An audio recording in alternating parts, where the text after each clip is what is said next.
రేపొద్దున యుద్ధ పరిస్థితులు రావచ్చు రాకపోవచ్చు నాకు తెలియదు యాజ్ ఆన్ టుడే. బట్ కొన్ని 7 అంశాల మీద నిర్ణయాలు తీసుకున్నారు. ముందు వాటర్ ఆపారు. అంటే కొంతమంది మాట్లాడుతారు, కొంతమంది లీడర్స్ ఎంత లౌకికవాదం, ఎంత సెక్యులరిజం అంటే అందరికీ, ఎంత సెక్యులరిజం అయిపోయిందంటే అందరికీ. నేను అనేది మన కంట్రీ స్లోగనే సత్యమేవ జయతే. Unlike America, in God we trust అంట. 3 కోట్ల దేవతలు ఉన్న దేశాలలో మన సత్యాన్ని నమ్ముతాం, కానీ మన అమెరికాలాగా ఇన్ గాడ్ వి ట్రస్ట్ ఒక దేవుడిని పెట్టలేదు మన దేశంలో. We're beyond religion, we're beyond God. Truth is eternal. సత్యం అంటే ఏంటి? ఒక తప్పుని తప్పుగా చెప్పడం, ఒప్పుని ఒప్పుగా చెప్పడం. If I make a mistake admitted it's a mistake. Constant కరెక్షన్లో ఉండాలి. ఎటర్నల్ ట్రూత్ అది. అలా కాకుండా ఇంత 26 మంది చనిపోతే మత ప్రాతిపాదికన చంపినా కానీ మన సెక్యులర్ వాదులు, సో కాల్డ్ సూడో సెక్యులరిస్, వాళ్ళు ఏం మాట్లాడుతున్నారు? మతం అడిగి చంపలేదంటారు.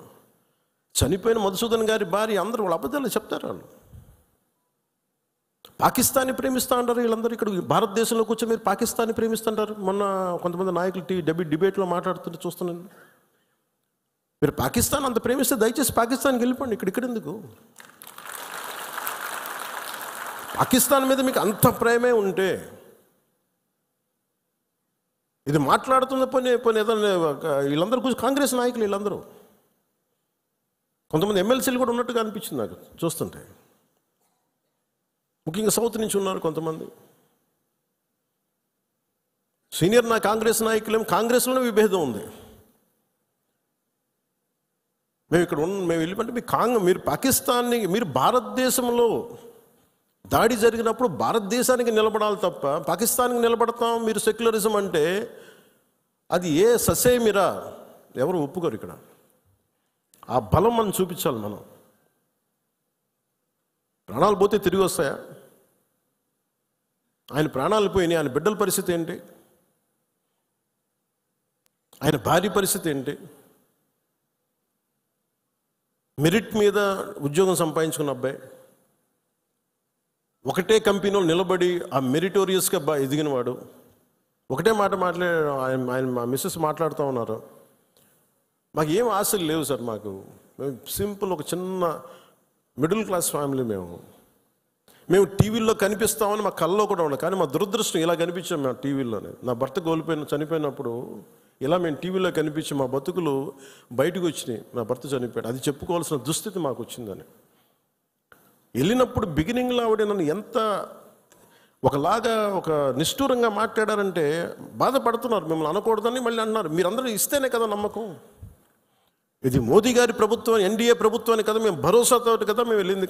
మేము కాశ్మీరు ఇన్ని కోట్ల మంది వెళ్ళారని మీరు అందరూ చెప్తేనే కదా మేము వెళ్ళాం కాశ్మీరు. మమ్మల్ని ఇలా పెట్టేశారు ఏంటనేది ఆవిడ మాట్లాడుతుంటే నాలో మొత్తం భారతదేశ ప్రభుత్వాన్ని చూశారు ఆవిడ. నన్ను ఆ తిట్లు నేను తీసుకున్నాను. ఆవిడ సారీ చెప్తున్నారు కానీ నాకు అర్థం లేదమ్మా, మీరు ఎంత తిట్టాలో తిట్టను, ఏం పర్లేదన్నాను. మీ కోపం ఎవడో ఒకరు మీరు చూపించాలి, మీరు కోపం మా మీద చూపించండి, పర్లేదన్నా. అంటే ఇంత దారుణంగా ఉంటుంది. నేను అనేది ఏంటంటే మనం నువ్వు ఏదైనా సరే మత ప్రాతిపాదికన చంపటం ఇది మటుకు అస్సలు ఏమాత్రం సహించలేదు. అంటే ఎందుకు భారతదేశం చాలా బలమైనది? భారతదేశం మన సెక్యులరిజం చెప్పుకోకర్లా. సెక్యులర్ అనే పదం మనం యాడ్ చేయక్కర్లా. సెక్యులర్ పదం అని యాడ్ చేయకముందు 70s వీఆర్ సెక్యులర్. సెక్యులరిజం అంటే అపీస్మెంట్ కాదు. అది వైట్ వాష్లు చేయకండి తప్పులు చేస్తే. సర్ తన్సే జుదా అని చెప్పి అంటే అట్లాగే తుపాకులతో సర్ తన్సే జుదా చేశారు వాళ్ళు ఉగ్రవాదులు. తల లేదు, పట్టుకుందాం ఆకన్నా ఇలా అంటే తల లేదు అక్కడ. మీరు ఊహించుకోగలరు అది. ఈ మాట్లాడే తల లేదు. ఇంత క్రూరంగా చంపేశారు. ఎంత సహనం చూపిస్తాం? తప్పు జరిగినప్పుడు తప్పని చెప్తాం. పాకిస్తాన్కి మనకి ఏంటి తేడా? జిన్నా విడిపోయినప్పుడు మేము పాకిస్తాన్లో అందరినీ సమానంగా ఆదరిస్తామని చెప్పారు. హిందువులు ఎల్లక్కర్లేదు, ఆదరిస్తామని చెప్పారు.